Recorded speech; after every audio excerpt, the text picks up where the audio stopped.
Welcome to the Center Clueless podcast. My name is Erik Surwill, the Center Clueless podcast, the podcast that takes a day-by-day approach to politics. Billy Ray, how you doing, sir? Very good. You got it. You came so close to getting it exactly right. Well, but I realized that what's messing me up is when I realized I was going to do this intro, I actually looked up the definition of day by day, and it's like taking place each day, daily. I'm like, is this just a fluff? Is this just fluff? This line? Oh no. I'm teasing. But You did a fine job. Next time it'll be flawless. well, no. I realized I literally the thought caught me, and I was like, I'm going to go with it. I'm going with it. It's funny because I get distracted very easily, and what distracted me this week was your tweeting. Okay, so we got to talk about tweeting. Your tweeting. It's not the fact that I'm recording from the darkest cave in the Appalachian Mountains. Right. Like the truth is, everybody look at what Appalachia is like. It's dark. They're all caves. They live like hobbits.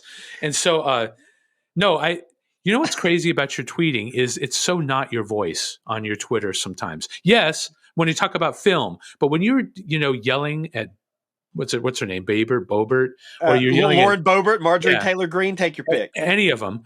It's like I'm like, is that even really? It's like an angry Billy Ray bot because I don't get it. No, it's definitely me, but I'm usually stoned when I'm doing my angry tweeting, and that's probably what it is. Because I usually, when I'm not stoned, I don't really discuss politics that much on Twitter, but when I've had my gummies, I get really fired up really quick. But I'm interested to know, were there any particular nuggets that you found to be particularly distressing? No. So what's funny is I generally agree with you politically. I mean, you and I have talked about this about how it's kind of like the glad handling podcast, but the reality is there is one subject that you tweet about that I immediately, because and it's not really political. It's not a political conversation, but it is in its cast. Here we go. And that is Ezra Miller.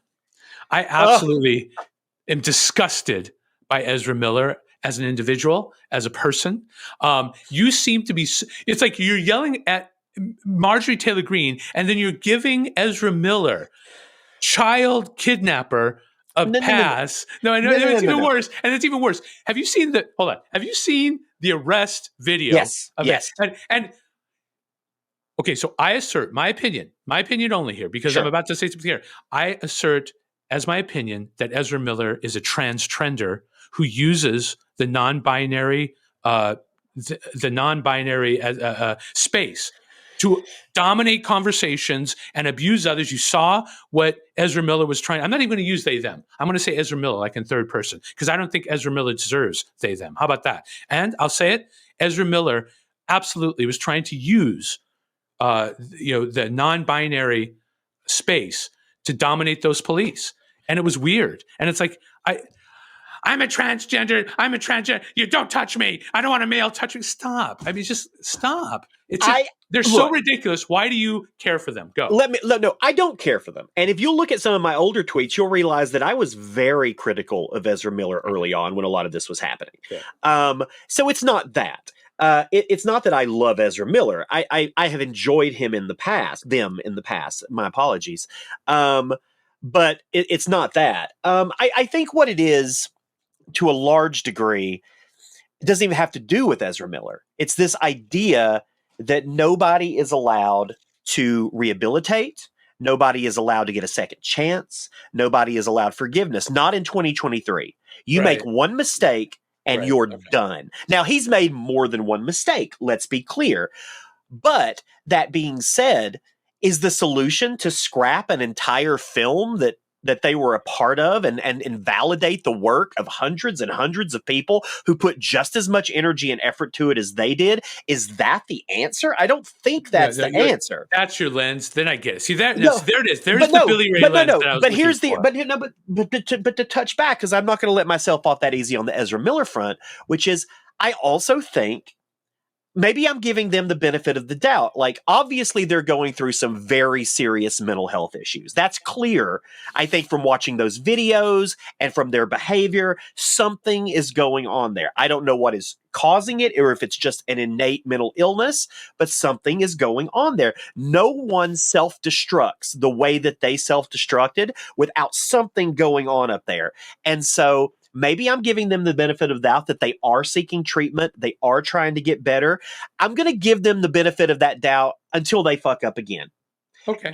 And if they fuck up again, I'm going to be right there with you. And I agree with you 100%. I do think Ezra Miller has absolutely been weaponizing their identity, their gender identity, their gender identity. I think they've absolutely weaponized it. I think that video of them being arrested is disgusting, and I think it does such a disservice to actual trans people. Yes. It is when you play the trope, willingly or wittingly or unwittingly, you play the trope of the conservative assault on transgenderism, which is that it's all just narcissists, they're crazy people, and then you go play that trope.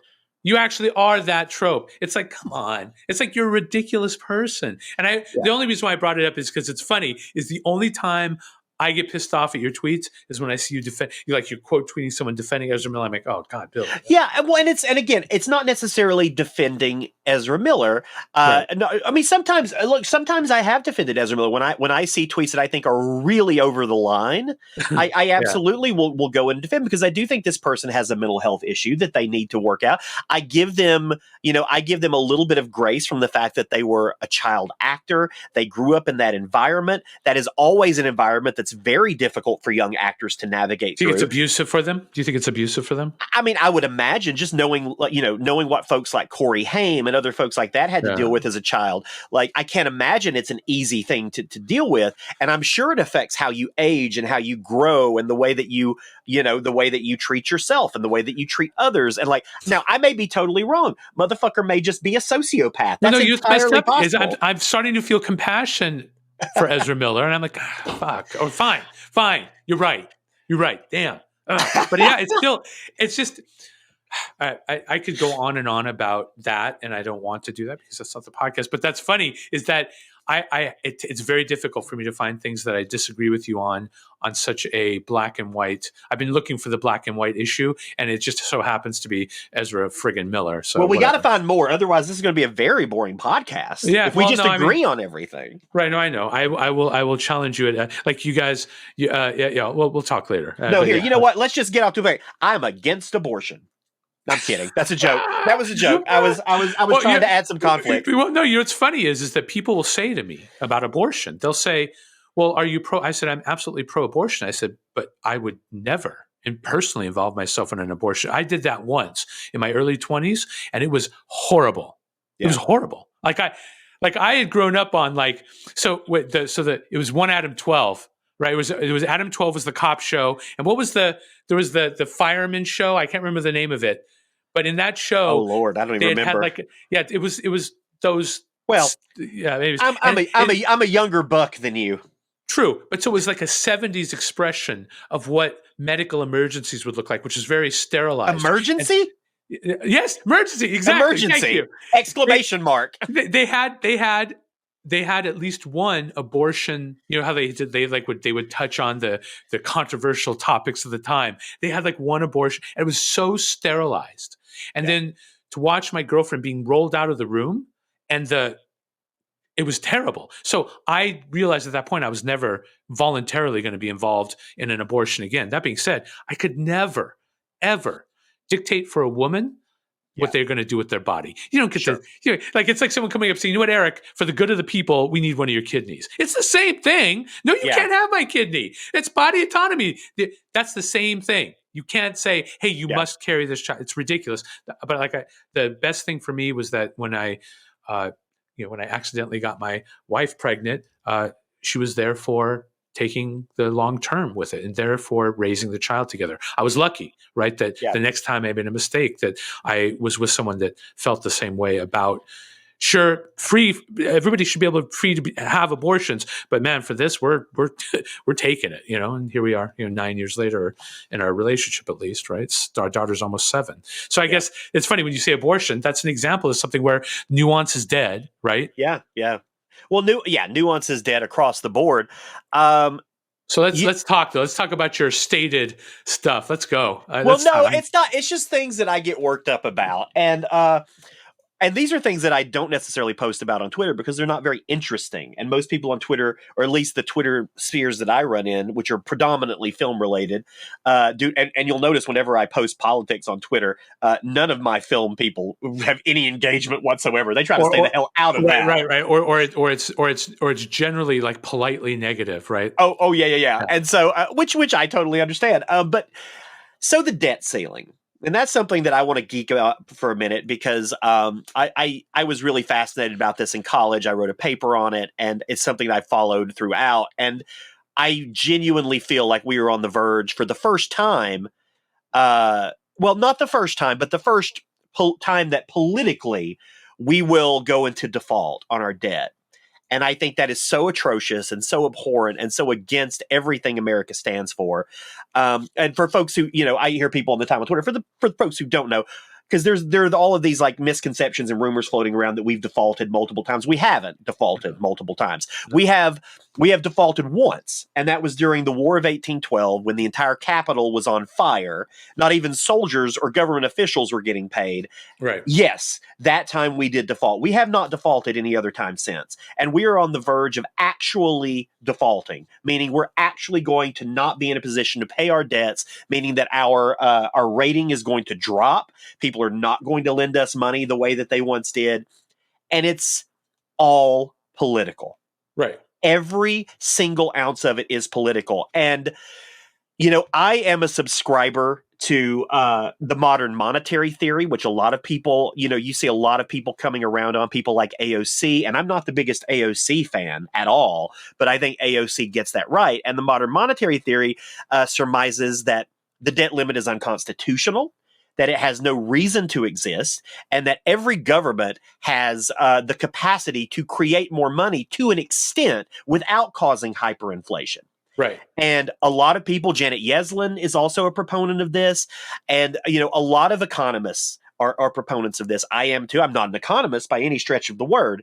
But I do think the debt limit is unconstitutional. I think the idea that the government of the United States would not pay its debt is unthinkable.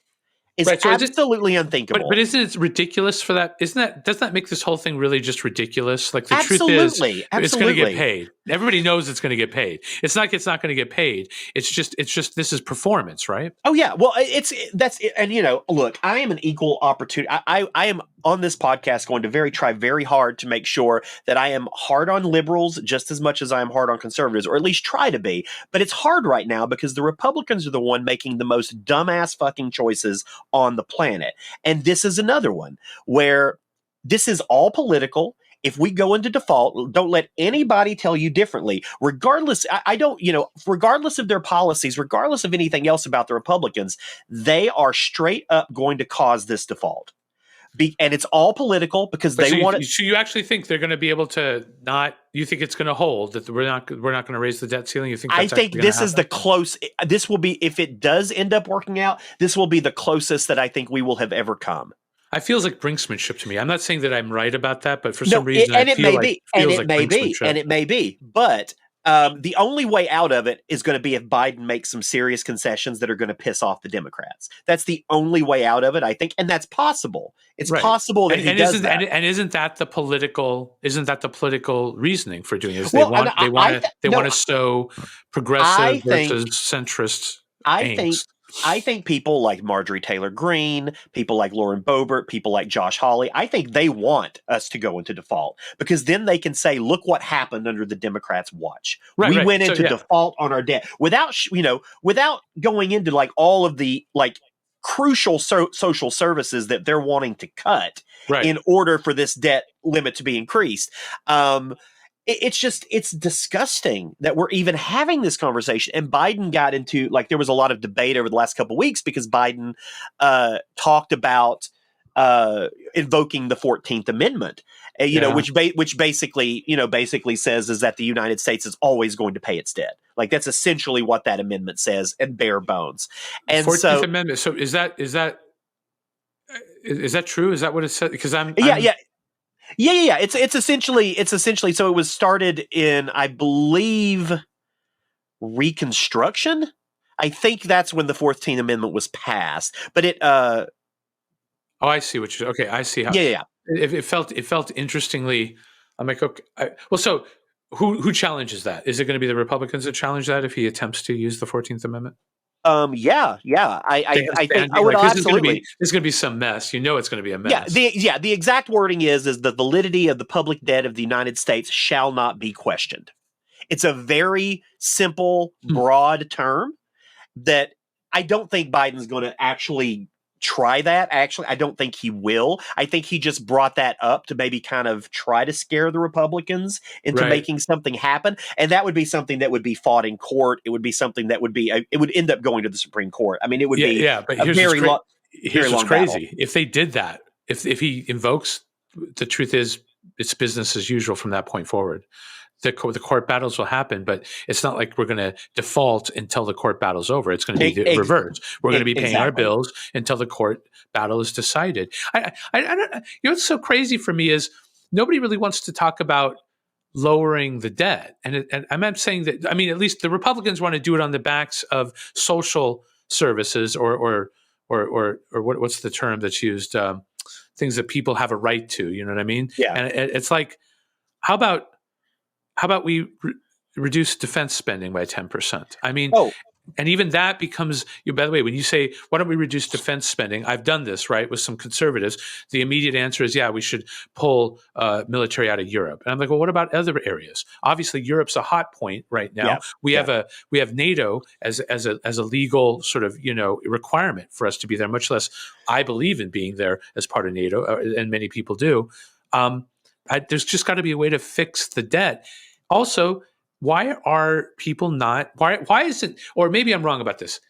Is the Biden administration pushing the concept of reinstituting some of the taxes that were cut during? Well, that was my next comment. Yeah, there are so many tax cuts right now. You can get a tax cut on a fucking yacht for buying a yacht, and I'm like, if you can afford to buy a yacht, you don't need a fucking tax cut on that yacht.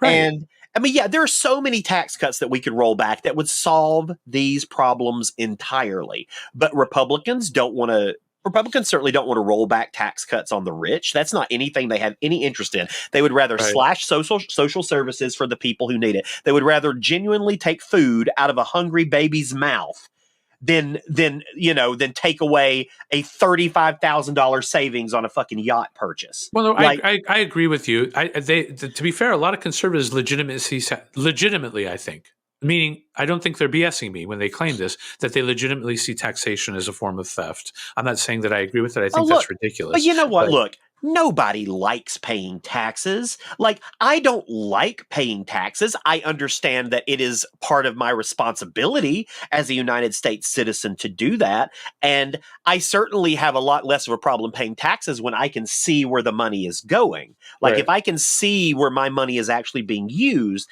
that's one thing. Like, if I'm living somewhere like here, I'm back home in Alabama right now because I'm recording in the cave. There's road work going all over. I can see, I mean, I don't pay taxes here anymore, but like I used to pay taxes here. Like, you can see where the tax dollars are going. Like, I don't want my tax dollars going to like ridiculous amounts of defense spending. I don't want my tax dollars going to but if I know where they're going, it's fine. I don't like paying taxes. Nobody likes paying taxes. It's just something we have to fucking do. Right. I agree with you. And I think that beyond that, I think that as a bureaucrat at heart, many people will hate me for that, and that's okay. I also see the collective management of problems as a pretty important thing to do. Like the concept that we're going to handle it like in some libertarian fantasy land where, it's these, like, that's so inefficient, right? I'll see it show up where people say, well, public services could be distributed by private individuals. I'm like, you can't get a lease on that. You can't run a lease on that. You need a commitment from a government. So for instance, at the agency we work at, you get a 3-year contract. This allows people who were going to give credit to that agency. Oh, well, they at least have a 3-year contract. We'll give them a 3-year lease on a building. All that goes away in this sort of pseudo fantasy world that I hear from a lot of conservatives on this, where we're just going to do it through a donation in the church. I'm like, okay, I think a lot more people would suffer. So I am for the collectivization of the management of these things, like roads, as you discussed, and other things. But there's got to be a way.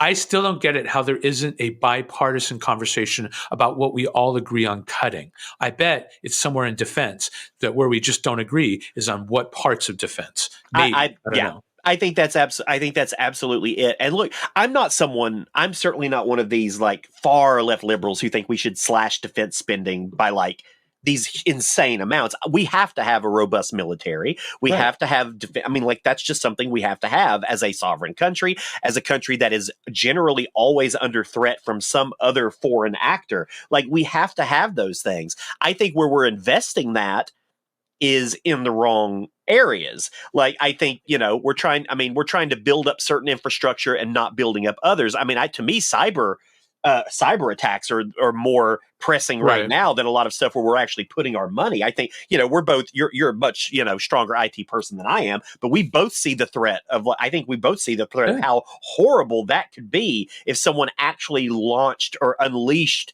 a very robust cyber attack on us. It could be crippling. A successful cyber attack that was paired up with an initial setup that allowed for some physical access could be devastating. Right? Absolutely. With enough initial physical access to plant, right? Yeah. And physical access is actually that's something that a lot of places don't do really well.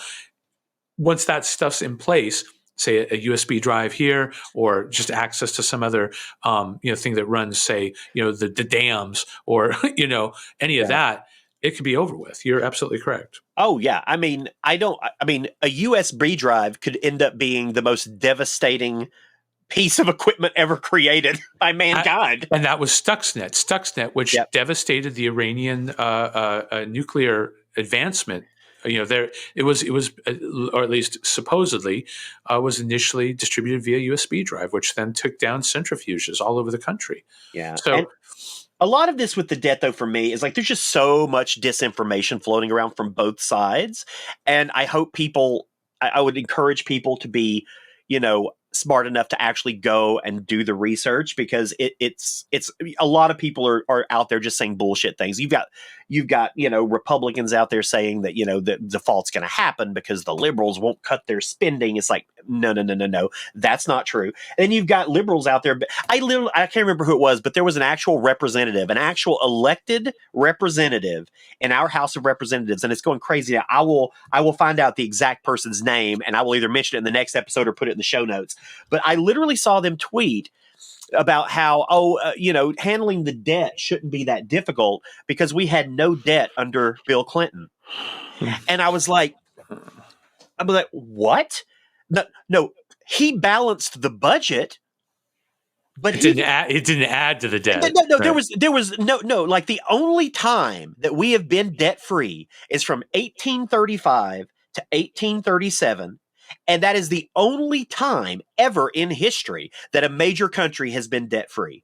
We were debt-free for 2 years. Is there some benefit to being debt-free? Is it just because we wouldn't be paying interest?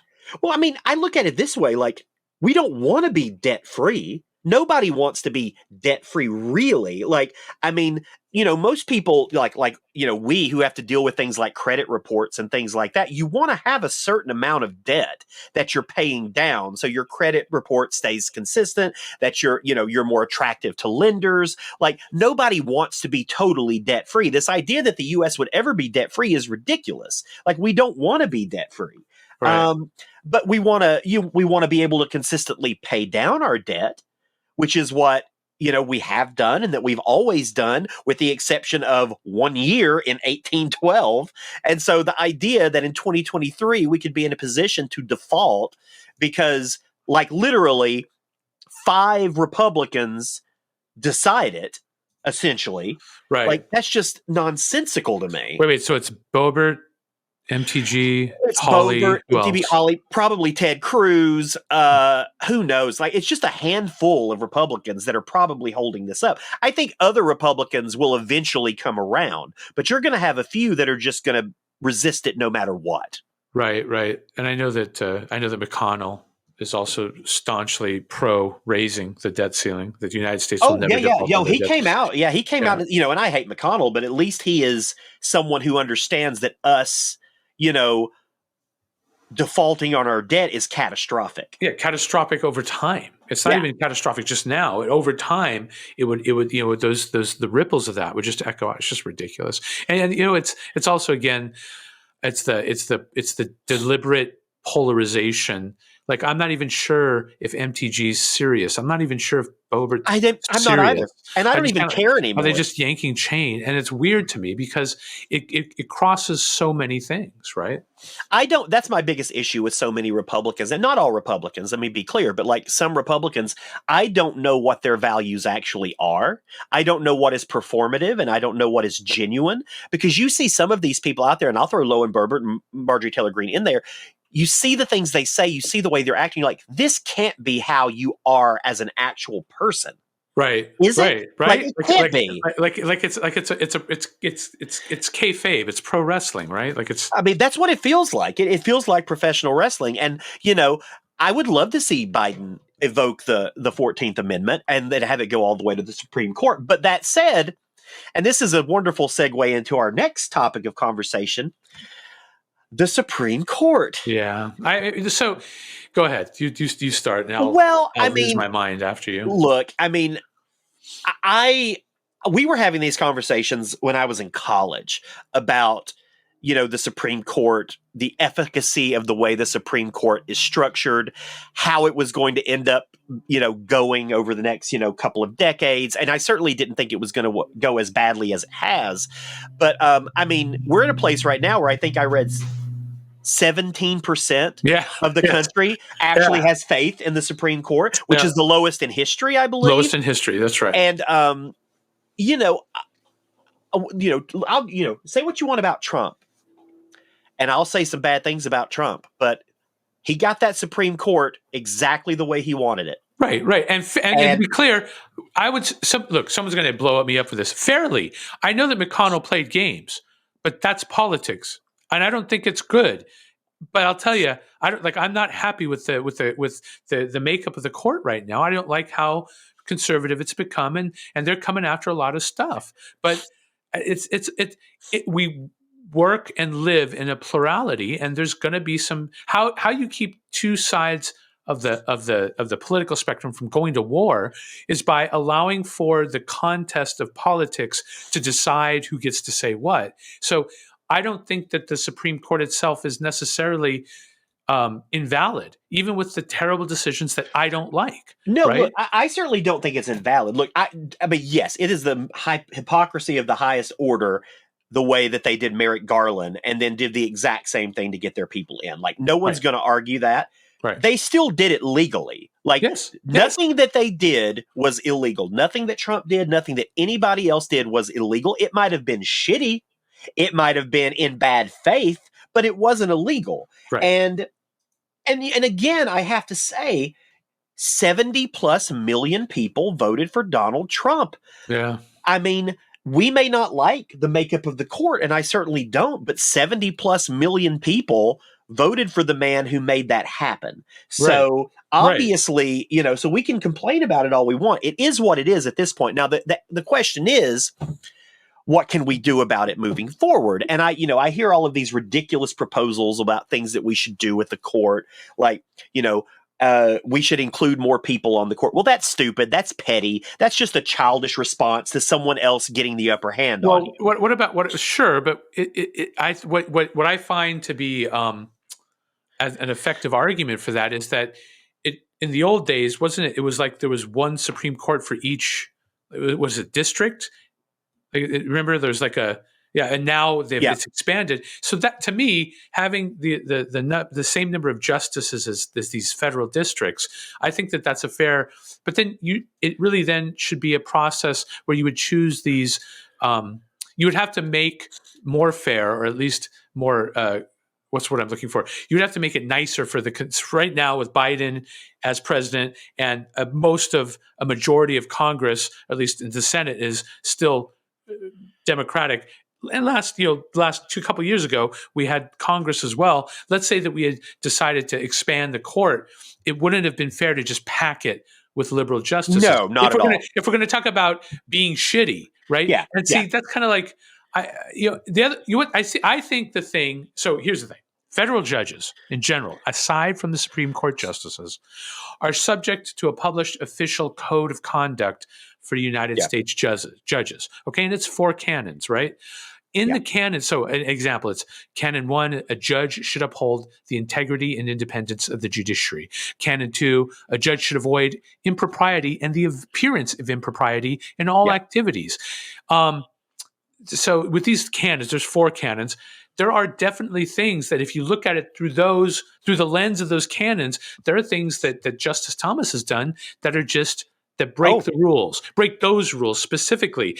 So in Canon 2A, an appearance of impropriety occurs when reasonable minds with knowledge of all the relevant circumstances disclosed by a reasonable inquiry would conclude that the judge's honesty, integrity, impartiality, temperament, or fitness to serve as a judge is impaired, right? Like, and there's a lot of conversation like that, but these are clear things that if the court wanted, it could publicly adopt the federal code of conduct for United States judges tomorrow, and that would increase, because what it would do is it would stop a lot of the chicanery. But the other kind of weird thing about it, and this is going back to the politicization of it, is there's issues not only with what Thomas has done, but also with Justice Sotomayor. She took money from Penguin Random House, like $1.2 million, right, in 2010, and has sat on cases. So it's also obvious to me that it was a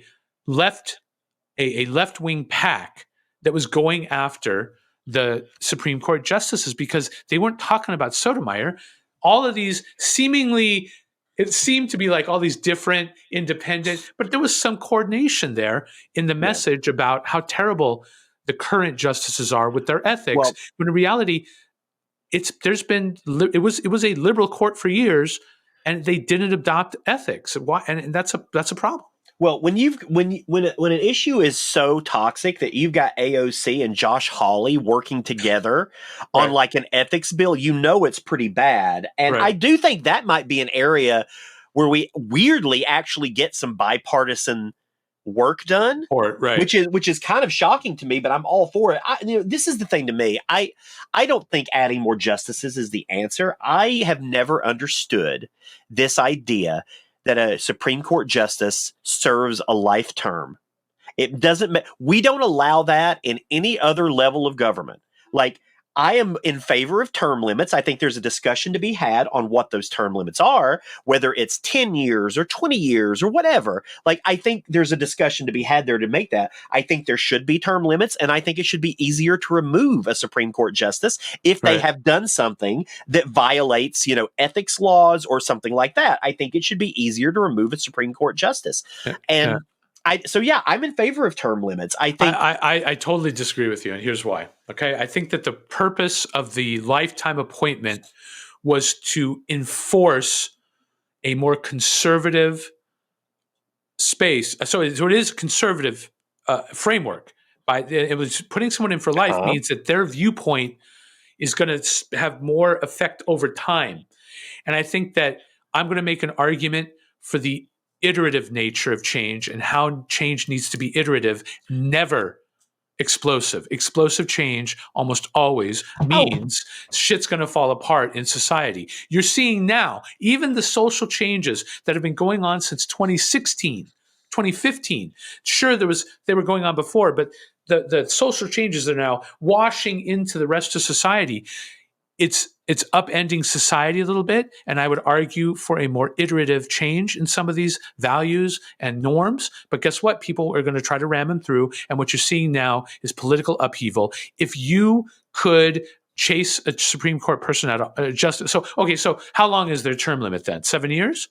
I think that's up for debate. I think for me, a term limit for a Supreme Court justice should be 8 years. I think but the problem that I'll hit back on what you just said, which is that I'm not a proponent of social change either. I don't necessarily think a term limit leads to explosive change. I think what having a lifetime Supreme Court justice does is it creates these ideologues who are so rooted in their own way of doing things, which have been eclipsed by generations of change, that they are not conducive to making their ideas move forward. And I think that sets us back.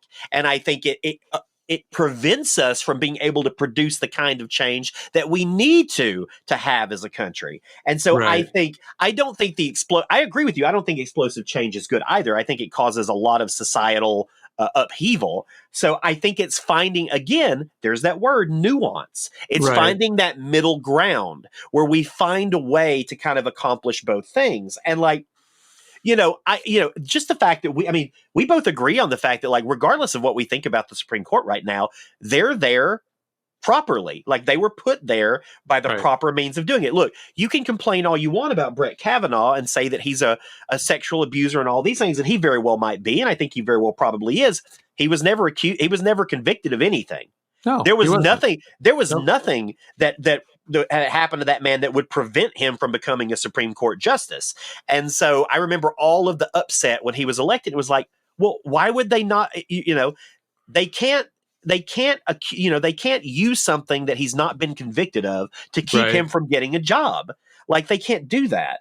And so I don't know. I think term limits for me is the right way. I think for a lot of people it's adding more justices. And I'd be interested to see proposals about what that would look like. I heard someone the other day say that we should have 9 justices. 3 should always be Republican. 3 should always be Democrat. 3 should always be centrist. And I'm like, how do you can't do that? Yeah. How do you judge that? Like, because people's ideas and their politics change over time. Like, how many Supreme Court justices have started out one way and ended up another? Like, your ideas change as you get older sometimes, unless you're someone like, Clarence Thomas is the same, I think, when he first started as he is now. And if not more conservative, right? Like, and exactly. I think he actually is more conservative now.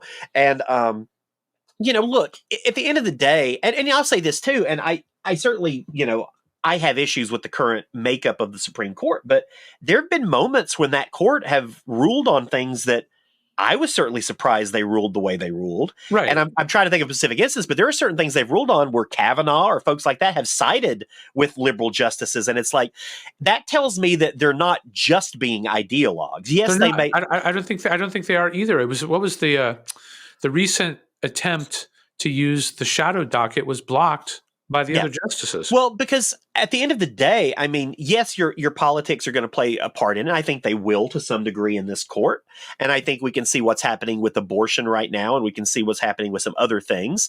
But I also think, at the end of the day, a lot of the decisions they've made have been proper decisions, whether we agree with them or not. Like, I don't think they're coming at every issue disingenuously. Right. They are, regardless of their politics, I have to give some people the benefit of the doubt that they did, take an oath to uphold the Constitution. They did take these oaths. Some of them probably don't take it seriously. Some of them probably do, whether they're Republican or they're liberal. But it's not fair to say, like, what happens if we're like, oh, well, we should just have an all liberal court, and then it's a liberal court. Well, that's not fair to the 72 million people who don't espouse our ideas. Right, who voted for someone else. Yeah, I think that part of the problem is and this may move us into our next topic, which is, I think that we're getting away from fact. And by fact, I mean provable facts, stuff that's testable, stuff that we can all if we all did the same measurements, we would come to the same conclusion as to what that measurement means. The fact that that's changed, right? That fact is now opinion, and and really sometimes opinion is now fact. You're seeing that in the very conversation around the Supreme Court. Like, I have friends who told me that for sure, that the abortion drug was going to, that so-called abortion drug, was it Mifest? I can't remember the name of it. Yeah, something like that. That it was going to be, that they were going to stop it. And then when it didn't, I was giving them crap. And I'm like, see, I told you. And they're like, well, you just wait. It's going to be, and it's like, they're not even seeing reality. How about with that specific case, with that drug, what you're going to see is a conservative court enforcing standard, boring legal values, right? Yeah. Which is Yeah. you can't overextend this way. And on top of it, and I don't know enough. I didn't know I was going to go down this road with it. There's actually many things that they can stand to adjudicate by taking this case that would stop future cases like this. And so they may be just doing that so they could stop the bleeding now. I don't know. But how about this? You can't say that you know. And many people on both the left and the right are saying that they know, right? Yeah. Or oftentimes you'll see Trump depending on certain outcomes from that court, and he hasn't gotten the outcomes he wants. Yeah. And then he's like, what do we put him in there for? Well, I don't know, asshole. Obviously you were putting him in there for some form of quid pro quo, and that's not how it works. Oh, yeah. No, he thought he was putting in a bunch of puppets that were going to do everything that he wanted. And what I guess he weirdly didn't count on was the fact that these are all, I mean, again, regardless of what party you're like, these are intelligent, educated, experienced justices. They are. You don't get into the Supreme Court if you're not those things. You may have ideas that a lot of people don't agree with, but you don't get to the Supreme Court by being an idiot.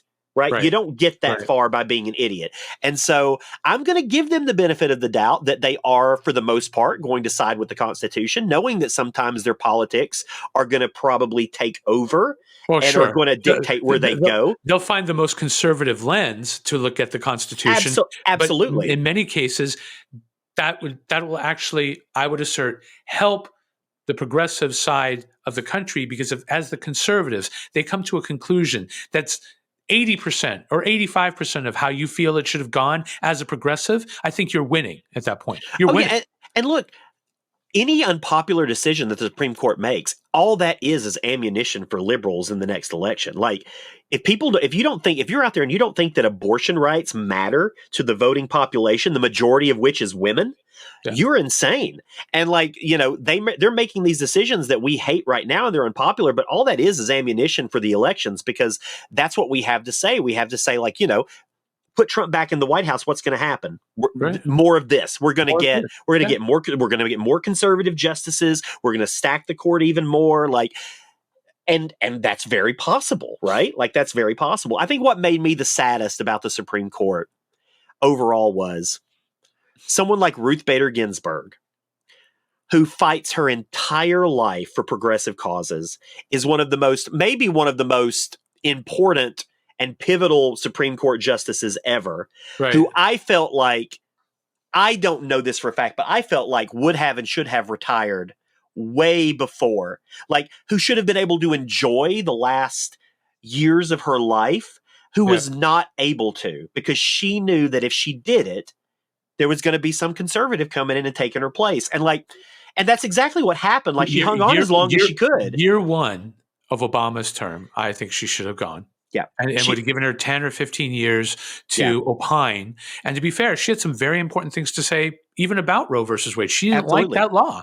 And maybe I think a Ruth Bader Ginsburg, who has stepped down as a justice and is now campaigning for law to codify Roe into law, which is what she said would be a better move, not doing it through the court action. Oh, no. And look, that's the play, right? I mean, I think that's the play if you're a progressive right now, is you want to make sure that you get enough votes in the Congress, in Senate, and the House to codify Roe v. Wade into law. That's the move right now. It's not going to happen in the court. It's not going to happen in the court. People need to get, and maybe shouldn't happen in the court. Yeah, right? I agree. I don't know that it should happen in the court either. And I think that's the play. If you want Roe v. Wade, you need to make sure that you're voting the right people into office who are going to make that happen. And people, look, let's be clear. People like Marjorie Taylor Greene, their time in politics and their time in the spotlight is limited. There is a ticking clock for people like her, especially her, because Georgia is getting bluer and bluer and bluer, and her district remains a red district, but for how long? I don't know. And the types of hateful, horrible things she says and does, she's on borrowed time. A lot of these politicians are on borrowed time. There's a lot of people thinking that Ted Cruz might not even get reelected in his next election. Who knocks him out, by the way? I can't think of the guy who's running, but there is someone. Oh yeah, it's a Republican. Oh, Yeah, okay, yeah, got it, yeah. got it, got it. Oh no, wait, or is it? I don't. I need to do research on that issue Sure, more. sorry about that. But but regardless, they're on borrowed time. Like the will of the people and what people want is so averse to what overall majority is so averse to what Republicans want, and that's going to catch up with them at some point. And Right, maybe it's in the next election, maybe it's 10 years from now, but it is going to catch up with them. right, And they all know they're on borrowed time. That's why they're making the most of the time they've got. So they're set up for when they do leave office. You look at someone like Madison Cawthorn, who was like the Republican golden boy. He was like, now he's been run out. He was run yeah, out of Congress, voted out like crazy. right, And, George Santos is not long for this world either. Like, these people have their spotlights, they have their 15 minutes, and then they're going to be gone. And right. yes, they might inflict some damage, but we have to start thinking about, we got to stop concentrating on the battles and concentrate more on the war. Right. And start thinking about the long-term successes instead of these short-term gains.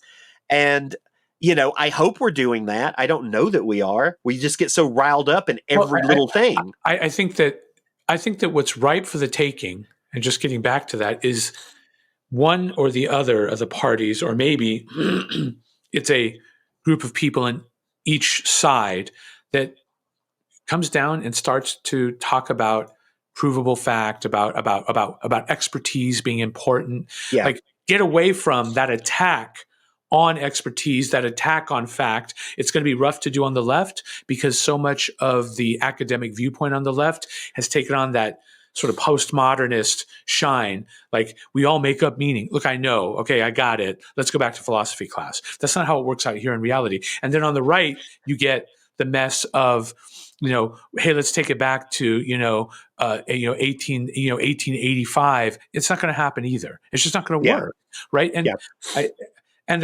again, the attack on expertise of doctors who did all this work for COVID, the attack on concepts of the vaccine. It's just, look, I realize that there are problems with the vaccine. As an example, there is some greater heart issue, encephalitis with certain age ranges. Yeah. These are true things, but the discussion has to be about how do you mitigate that, right? And I'm not going to lie, I'm on some of the other side of that. When it came to masking kids, I lucked out in that the school that my daughter went to, after 6 weeks, so I'm saying mid-April, just before May, I think, opened up without masks for the kids. It was mostly outside, right? Because it's a school that is mostly outside. And she was maskless for the whole time. She wore a mask for maybe 2 months. And we were so lucky. And now I'm kind of attitude ridden about it because I see children wearing masks nowadays. I'm like, what are you doing with your kid? So to be fair, I'm not exactly, I too am attacking people for some of their decisions in my own mind, at least. And maybe I just, without that common value of respecting expertise, respecting knowledge, respecting that, you're going to continue to see a spiral out of control because then you get the pro wrestling shit works then, because we're not talking about fact. We're just talking about how to rile people up. People are being riled up. Oh, you sure. see it again. You That's see it all on it the is. right. Yeah. That's all it is. That's all it is getting people hyped up on stuff that really, to my mind, doesn't matter. And all it is a distraction. All it is a distraction to keep us from thinking about the things that do matter and the things that are actually being worked on. And like, I kind of subscribe to the idea. I mean, I'm just very much like, look, if it's your kid, you do whatever you want to do with it. As long as it doesn't harm someone else, as long as it's not putting anybody else in jeopardy, I don't care what you do. You raise your kid the way you want to raise them. You treat your body and yourself the way you want to do it. But you don't get to pretend that facts aren't facts and science isn't science. Right. Like, there's a debate to be had about vaccines. Absolutely. But the idea that like every vaccine that we've ever had has had people that got sick from them or that people died from them. There's no vaccine. All vaccines have side effects. And that doesn't mean that we shouldn't vaccinate. That doesn't mean that we shouldn't vaccinate. Well, right, because people don't like to hear. How many people die in a car crash every year? It doesn't mean we shouldn't drive cars. Right. Like, what's the risk of even driving home? No, but I mean, what's funny is you'll see people say, well, we don't know what's going to happen with the vaccine over time. And they say that, and they say that with like, that sounds right. Like, what if something crazy happens after 20 years? Guess what? In the vast majority, and I think it's in like the 3 or 4 nines range percent, the issues with the vaccine will show up in the first 3 months. But so it doesn't actually. So again, looking at the statistical reality is that once you get past that first 3 months, you're going to see, and they saw the encephalitis, right, with some younger males, right? Yeah. Some issue greater than normal. But they also, nobody wants to deal with the fact that those people getting COVID may have had an even greater encephalitis effect. And see, nobody wants to talk about it. Instead, they turn that statistic into this. I mean, I've had people, when they heard that I went into the hospital in March, they're like, I've heard of a lot of people going into the hospital since the vaccine. And I'm like, oh. And their doctors had said that to me. And I'm like, okay. All right. Well, I'm not going to even engage with you on that because I think you're crazy. And my God, you're my doctor. Am I in trouble now? But now that's it. Anytime I read anything on social media about someone going into the hospital, there's without a doubt this entourage of people jumping on there is like, well, those vaccines. Like, without a doubt. So it doesn't matter if you got a fucking cold or you can go into the hospital with a broken ankle. They'll be like, well, those vaccines. And it's like, no, like, that's just not the way it works. Like, I'm sorry. Nope. Like, no. But like this whole like fact versus opinion thing, Republicans have been boiling this up for a long time in terms of, I look at climate change as that perfect example, right? They've been saying for years, in the face of overwhelming, insurmountable evidence from every legitimate scientific community that global warming is real, it's always like, well, but these people say it's not. And it's like, yeah, but who the fuck are these people? They're not the people that you want to listen to. They're the people that you're cherry picking to prove your point. Well, or they focus on so here's the fact, or at least I assert that the fact in this is that there are natural components to global warming, of course. Sure. But just so there's this line in Any Given Sunday, that movie, football's a game of inches. Well, you know what? Climate management and change is a game of inches. Yeah. And so what you don't want to do is move it even a millimeter hotter, right? And if you can trace, and we can, if you can trace human impact to temperature change, which there's more than a few, then you're moving the needle the wrong way. And the wrong way meaning that what if it was just a quarter temperature or 3/4 of a temperature that it took to push us over into some type of disaster loop? It's fair to consider that. And you have seen some of that. I mean, I think that while we may see for a long period of time nothing, in other words, you could always go back. It rained, for instance, in LA and in California, it rained a lot the last 6 months, more so than in the previous 10 years.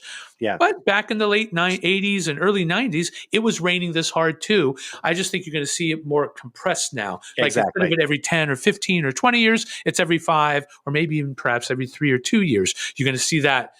You know what I mean? It's going to be greater hills and valleys of climate, thrashing back and forth. And nobody wants to deal with that.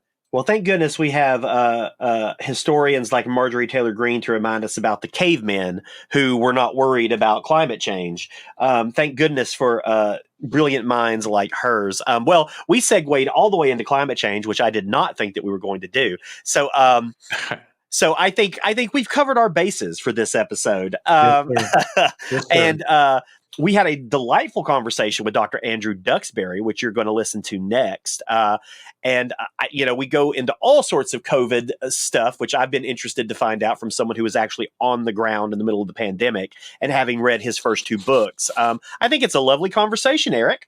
That was good. It was great. He really, as I say in the interview, and as I said to you, he really brings the reader back to what it was like at that moment, and to see it through his lens. It gave me pause. I just can't imagine. Now I have more concern about next time, if there's a next time. You know what I mean? Yeah, and unfortunately, I think there will be a next time. We're just on borrowed time at the moment. But so stick around. We're going to have a couple of brief ads, and then we'll be back with our discussion with Dr. Andrew Duxbury. So stick around.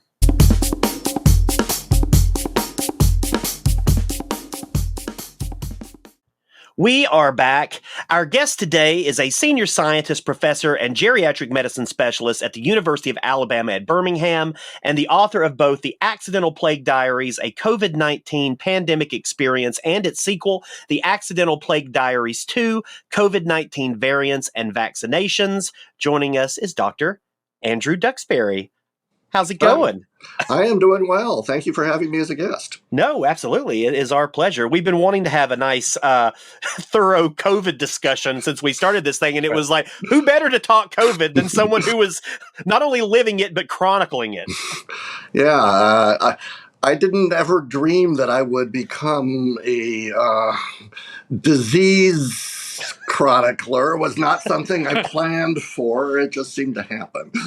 Well, and that may be the short answer, but I kind of want to start out with kind of what was the inspiration to actually start doing that? And then at what point when you were chronicling it, did you say, oh, this would make an excellent journal or an actual book? Well, when my second husband died unexpectedly in 2018, I found myself not only bereaved, but also unexpectedly realizing that I was still grieving the death of my first, who had died in 2001. And here I was in my later 50s trying to kind of figure out how to reinvent life again. And so, kind of as a form of self-therapy, I started to write. And one of the things that I started to write was a la social media, what I called long posts on Facebook. And they were essays which would cover the gamut. Some of them were about me. Some of them were about political or social or economic trends that I was seeing. Some of them were about healthcare. Some of them were just recounting stories of my life, both of my husband's lives, because I'd gotten old enough to realize that I was becoming an elder. I hadn't intended on it, but it was happening, whether I wanted it to or not. And the natural function of the elder is to be the storyteller and to help younger generations know where it is that they have come from. And there were all these wacky stories that, I'd been carrying around that would die with me if I didn't get them into some sort of form. So I was merrily writing these posts for a few years, and then COVID hit. And I just started to write about COVID because it was so completely overwhelming. I work in healthcare. I'm a professor at UAB in clinical geriatrics, and most of my job is the actual how do we make the system take care of frail elders in their 80s and 90s, work better to care for them. And this was a disease that was just cutting swaths through people with underlying, chronic health problems. So it just became this huge piece of my world. So I started to write about what COVID was doing to me, to the health system, to elder care, to what I saw it was doing to society. And after 3 or 4 weeks of doing this, so this would have been about April or May of 2020, I went, oh Lord, I'm writing a plague diary. I had not intended to write a plague diary, but just looking at it, that's what it was. So I started to call it the Accidental Plague Diary because I had not sat down saying this is what I'm going to be doing. And I just started to refer to my writings in that way. And COVID continued. And society continued to get crazier and crazier. And I kept writing. And about early fall of 2020, at which point I had written maybe, 40, 50,000 words, something that was, a significant amount. I was starting to wonder, I think this is something more than just random things I'm posting to Facebook and putting on my blog. This is something.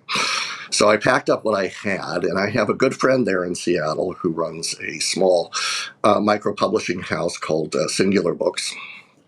We actually, went to like middle school and that together. Go Nathan Eckstein Roadrunners. And I sent it to him because I had done some writing projects for him for some newsletter stuff he was involved with in the past. And I basically said, "What is this?" To which he responded in a few weeks, "It's a book. I'm publishing it." Right. And I was like, "Okay." That's always something you want to hear. What did he tell you his first impressions of it were? Like, when after he read it, what did he say to you? He basically said, "I think this is incredibly valuable because you have a succinct way of putting to words kind of these existential questions and fears that we all have about what's going on with this disease process in our society." And most people don't have the language to formulate the questions, but because of my weird background, I could do it. Yeah, the reason why I say that is when I was reading the book, especially since one of your in the very beginning of the book, one of the initial entries is my birthday, March 24th, and I realized that at a certain point, probably about just around there, I was now sucked into your lens, and I could feel the emotional and physical reactions I had during the pandemic being brought back to me through your lens, and it was stultifying. I was like, my God, I'd almost forgotten a lot of what had happened. And I think that's when you said it is, when he said he is something, it is amazing. And that when I got done, I was completely and utterly back in that time, but having seen it through your experience. Oh, and I really appreciate it. It's crazy. Well, thank you. And none of us has really processed what we have been through the last few years. We're just now coming out of it, and the changes have been so wrenching and they've been so deep that none of us has really got any good idea as to what has happened or where society is going. It's going to take a decade for it all to kind of, come to rest in one way or another, at least. Well, I'm curious. So just to go back a little bit, were you someone, obviously you work in the healthcare industry, you're on the ground. Were you someone who was worried about something like this happening before the pandemic? Or was this something that maybe even crept up on you? Well, I think that this particular one crept up on me simply because it was very closely related to SARS from 20 years ago. And SARS never became a huge problem, and it was very closely related to MERS, which was another one that came up about 7 or 8 years ago that was also contained. So I was just assumed when I first started to hear what was happening in China that the WHO and the CDC and all of the usual things that happen when something like this arises would happen, and we'd be pretty protected. But those systems failed, and they failed not just because of U.S., but because of global politics. It was particularly acute with U.S. politics. And so if there's an underlying theme in that first volume, it's a failure of the political system to do the first job of governance, which is to protect the population. Yeah. I'm curious. So, like I said, you were on the ground during this and sort of experiencing it firsthand. I mean, just broadly, because if people want to know specifics, I would encourage them to purchase the books. But just sort of broadly, talk about what it was like being on the ground during this pandemic that we were sort of figuring out day by day and probably still haven't even figured out to some degree. Well, basically, everything shut down the week of March. I think it was the week of March 10th. Mm-hmm. And so after that weekend, when I showed up to work on, I think it was Monday, March 17th or whatever the date was, it was like you stepped through the looking glass in Alice in Wonderland. All of the usual paradigms and ways in which we deliver healthcare had to change. Yeah. And they had to change now. And those first few weeks, and I work in ambulatory care. I don't work, in a hospital with acutely ill. I work with how do we handle the chronically ill so that they don't have to be in the hospital.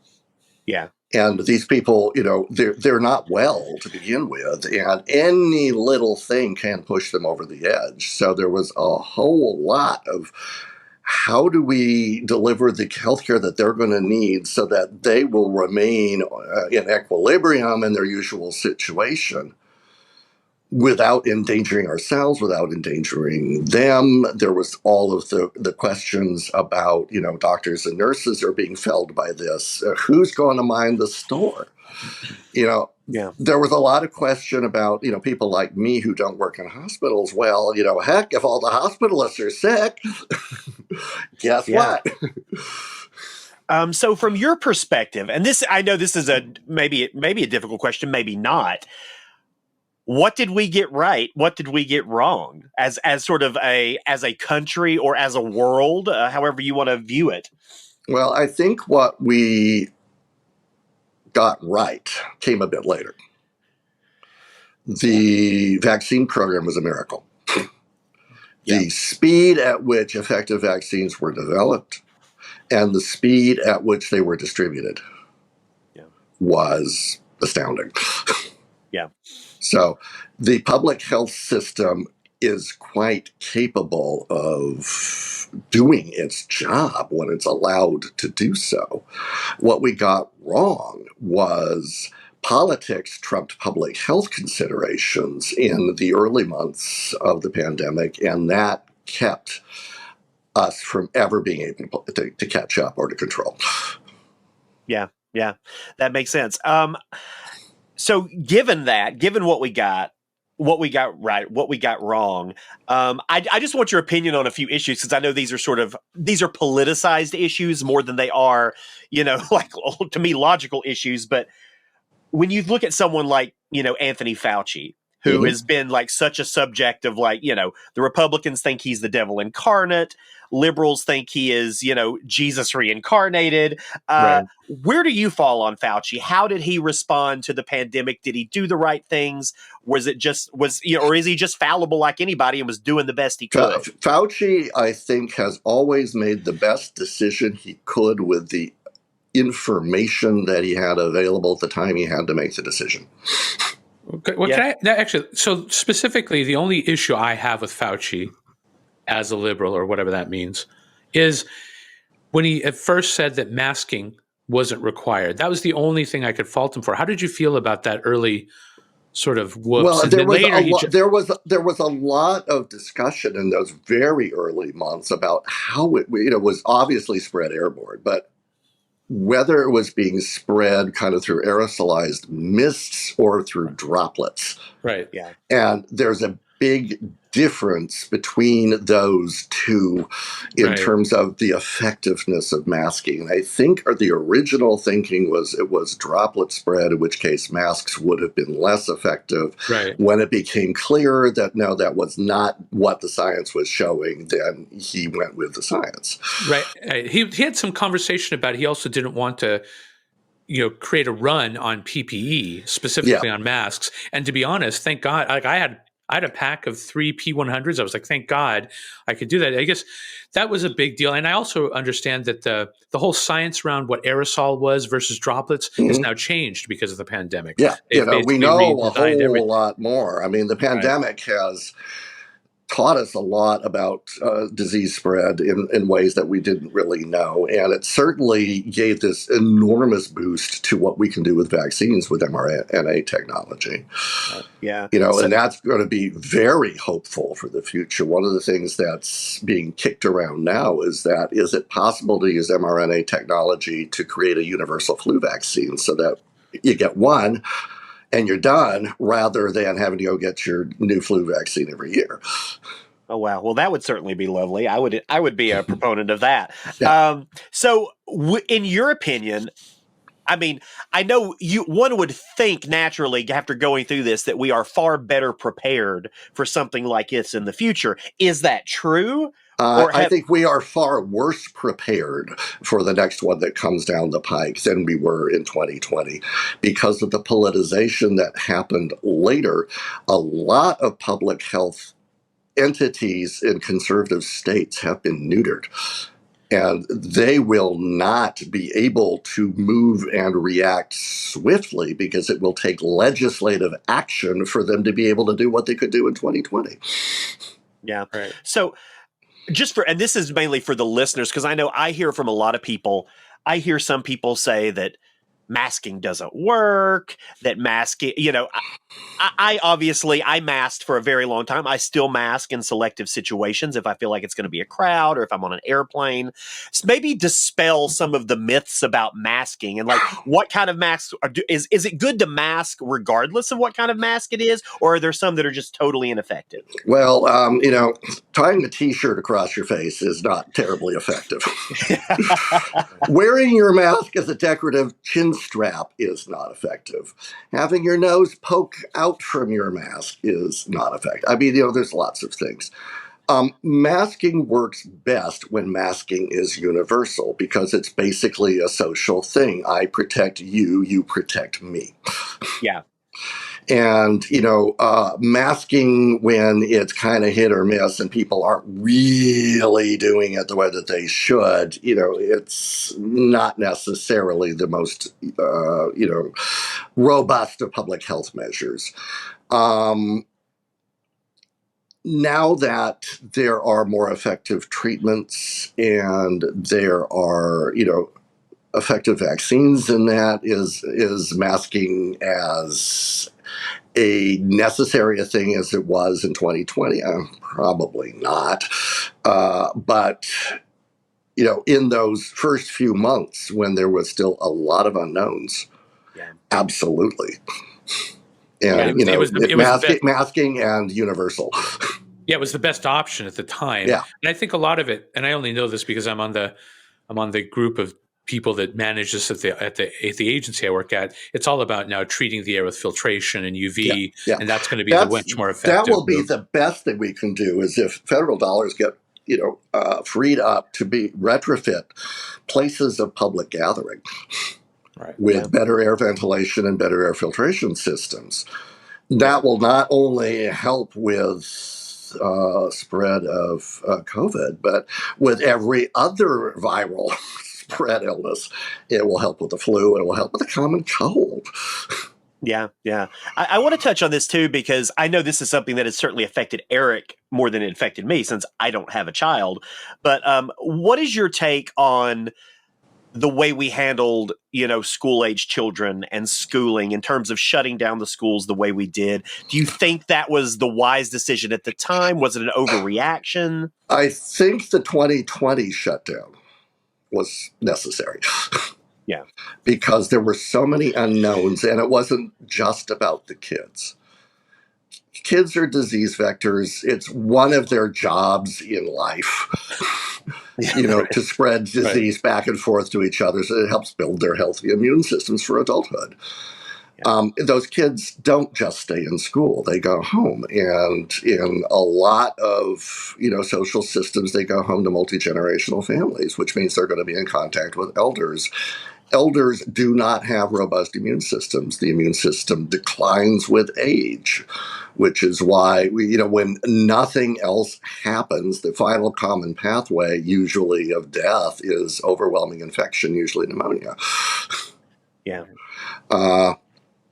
And that was the big issue was, the whole thing about, flatten the curve. Yeah. The thinking at that point was, we're going to get this. The problem is, if we all get it at once, the healthcare system collapses because it cannot possibly take care of that many critically ill people at the same time. But if you can slow the spread down so a more manageable number of people get sick at any one time, then you can actually help the sick. Yeah. Yeah, that makes sense. And how close did we come to that happening, to the healthcare system just completely shutting down? Well, I think it was not a national thing. It was much more about what were the cultural traits of the subpopulations of any particular piece of the healthcare system and whom they served. Yeah. Because it was not a equal opportunity viral spread. It spread, more rapidly amongst lower socioeconomic classes where people could not take time off work, where their jobs are not possibly, work from home, things like that. So, they were out and they had to be exposed. Right. They also couldn't afford the mitigation procedures that other people like. Yeah, and we were able to there's do a lot of stuff. there's It lots and cost lots money. of things. You know, the nice upper middle class people who basically, you know, retired in their administrative jobs, you know, to their home offices for several years. You know, their chances of having, you know, real serious disease were, you know, far less than somebody who, you know, had to go into the butcher shop. I mean, there was some overwhelming, and that the mortuary systems in LA and New York, for instance, were absolutely overwhelmed for a few months because there was just no place to put the bodies. It was insane. there were you know, freezer trucks, you know, backed up against all the hospitals in New York. Yeah. I was one of the, I took it as seriously as anybody during the early days of the pandemic. And I was, I'm reasonably healthy, but I was still terrified of I was more terrified for my mother and father. You know, my father was approaching 80. My mother's had a history of health issues. You know, now I've had it 3 times. So I've had COVID 3 times. My mother and father have had it once. And for all of us, it just felt like a bad cold. Yeah. And I'm curious, what role does genetics play in it? Genetics is probably huge. Okay.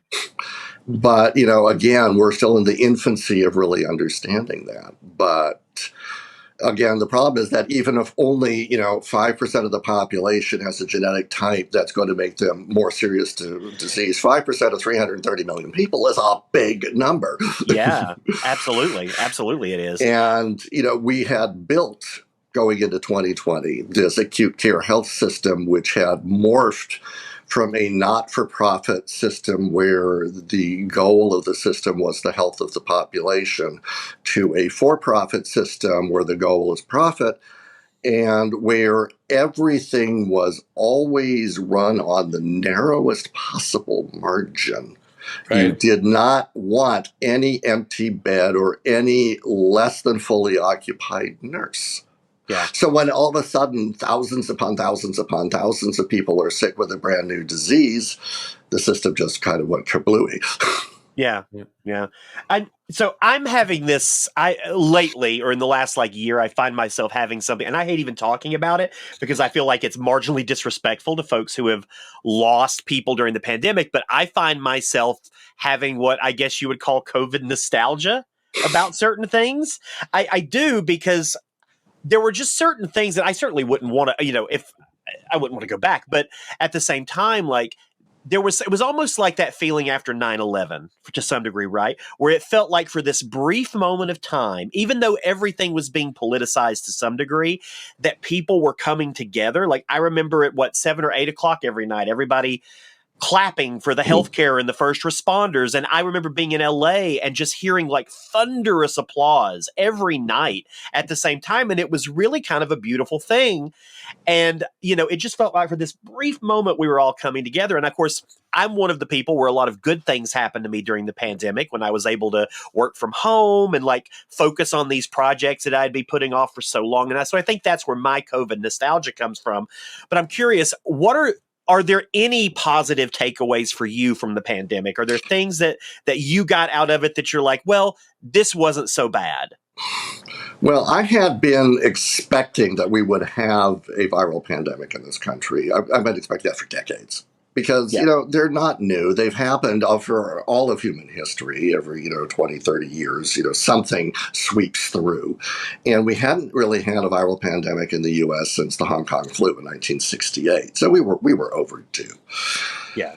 And we were really lucky that COVID was not worse because, it ended up being like a 1.2% mortality rate or 1.5%, something fairly small. It's very closely related to SARS. SARS had a 20-something% mortality rate. If COVID had that same mortality rate, basically our society would have ceased to function. Yeah. Yeah. And we are still in a position where something like that is still very much a possibility, moving forward. And we have, weakened our position. I think we're going to all look back on, 2020 in particular with a certain amount of nostalgia. And the place I think we're going to see it is we're going to see it in the kids of 2020 as they grow up.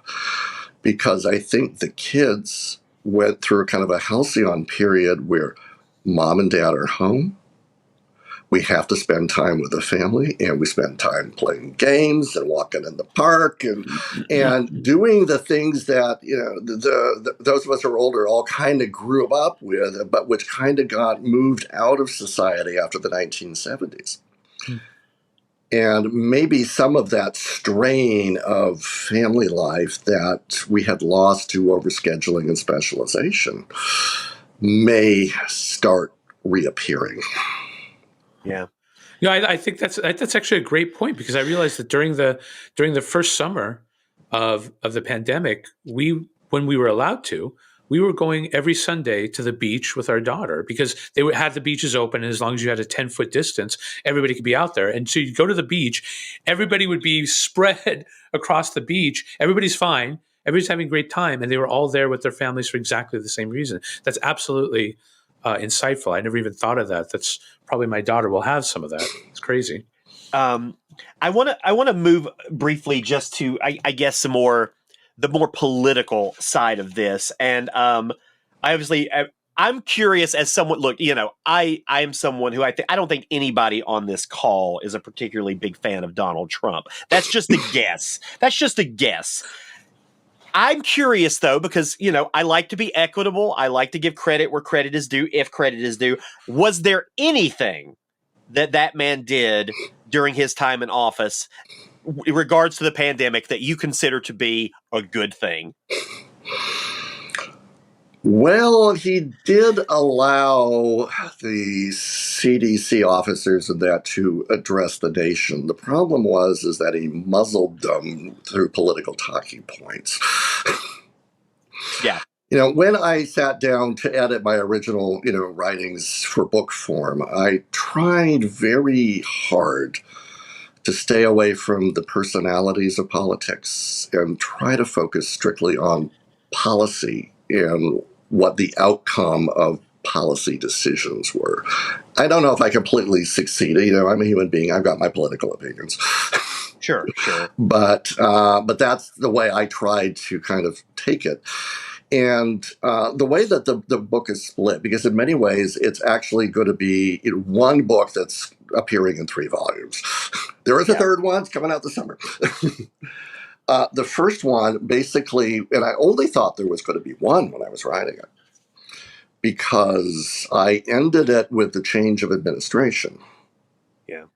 Because I knew with the change of administration, there would be a very different tack towards public health. So I assumed, well, it's kind of the end of the story. The new administration will come in, the vaccines will roll out, we'll all get our vaccines, and, we'll go on our merry way. Yeah. As we all know, that's not what happened. Yeah. Which is why it, became clear that there's more to this story. Right. And so, volume 2 basically, kind of covers the vaccine wars. Yeah. and things of that type. And as I was putting that together, it was like, oh, there's way too much. I'm going to just cut it here, and then we'll finish this story up in volume 3. So, volume 1, as I said, is, I think, about the failure of the political system. I think volume 2 is about the failure of society. The failure of society to care for one another. Yeah. It all became about, I got mine, I don't, screw you. Right. Yeah. Whichever side of the fence you were. Would it be fair to give Trump credit for supporting the vaccines early on with financial I think, stuff? Operation Warp Speed and all of that, I think absolutely he can get credit for. Right. Most of the actual vaccine work was not done in the US, but it was a worldwide problem.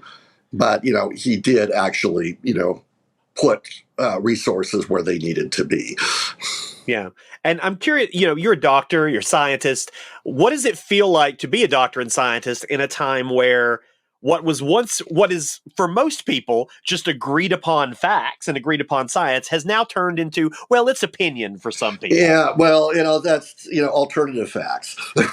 Yeah. How hard does that make your job now? It just makes my job very difficult because, I see it in my day-to-day job where people have, come in and they have a medical issue. So, of course, they've Googled it and then they've gone onto some site that is obviously written by some wackadoo. Yep. And You know, all I can do is just validate that they are an intelligent human being and that they get to make choices. And what I tell them is my 13 years of higher education tells me this. Yeah. And this is what I think the science says in plain terms so that it's easily understandable. Yeah. You can make any choice you want for yourself. If I will tell you if I think your choice might harm you, and I will tell you if I think your choice has no real factual basis to back it up. Yeah. You can do with that what you want. You know, Medicare is not paying me to run your life. Medicare is paying me to offer you expert advice and opinion. Yeah, that's fair. So we know what the first volume, the second. So what's the third volume? So if the first one is about the collapse of, about politics, the second one is about the failure of society. What is the third volume? I'm not 100% certain yet because I'm still in the editing stages and trying to kind of see, is there a kind of an underlying theme? And because I'm hoping there is. There's, I think, a bit more personal in the third volume. Mm-hmm. And so I'm wondering if the theme of the third volume is about my individual failings and how I see that reflecting as a reflection of and reflecting on this story that we've lived through. Yeah. Nice. Yeah. Well, I've got one more question, and it's kind of I guess it's kind of it's a pretty broad question. So, All right. So as a doctor, what is your biggest takeaway from the pandemic in terms of, what you've seen, what you've experienced, what you've learned, what you've seen of all of the society and what is your one takeaway for how we have responded as a world to this pandemic? I think it's that humans are humans. And I have seen the absolute best in some people, taking care of ill family members at risk, doctors and nurses in those very early weeks with very little knowledge about, what they were actually dealing with, suiting up and wading into those wards day after day. And I've seen some of the absolute worst in terms of the spread of complete and utter nonsense through social media channels, infecting what would otherwise hopefully be, relatively intelligent, logical adults. Yeah. Well, Andy, thank you so much for joining us. This Absolutely, was such a pleasure. pleasure. And yeah, please check out Andy's books. Both of the first two volumes are available. I look forward for the third volume as well. I love that it's going a little more personal. I think that's going to be really fun, but the whole thing's personal. The first two volumes are personal too. Yeah. It's in their own certain way. Well, it's this weird mix, and we decided rather than kind of reorder it, that we would just keep it almost as the stream of consciousness that unrolls as the pandemic unrolled. It's set up as the kind of the blog diary that it originally was. Yeah. Well, thank you so much for joining us. We really, really appreciate it. Thank you very much, Dr. Duxbury. Oh, really it's been appreciate my it. pleasure. Yeah, and have a great rest of your Sunday. All right. Well, you too. Take care. Thanks, Andy.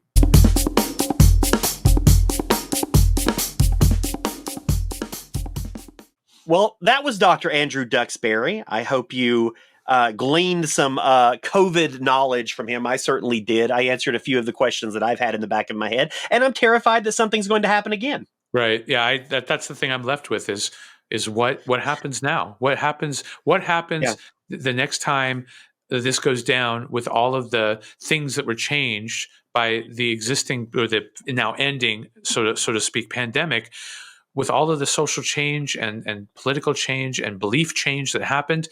How much power will we have to maybe take the same action in the future? I don't know. He doesn't leave you with like a shiny outlook on that in his books. No, it does not, and I certainly, like him, don't think I think we're worse prepared now than we were the last time. Right. I think we've devolved in that realm, which is impossible to think about considering what we've just all been through. But still, that's politics for you. Yeah, That's ideologies for you. So I would normally announce what we're going to be doing next week, but you know what? We're not entirely sure yet. We've got a couple of different possible topics floating in the air. So this is going to be kind of leaving you with a little bit of mystery. Rest assured, it will be these two fucking schlubs talking with somebody about something.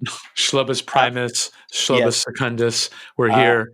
We're here to schlub out, and hopefully, I think that a couple of ideas that we've thrown around, we'll nail one down and we'll hit it, because I think both of them, or at least the two that we have so far, are good. So maybe we should just lock down and go as quickly as possible. So we'll announce once we have that firmed up. We'll announce on the socials so you can do a little bit of prep for that. But we hope you have enjoyed this week's episode. The Center Clueless podcast is produced by Ryan Verrill. Hi, Ryan. Please visit us at centerclueless.com for more information, or you can find us on the socials at Center Clueless.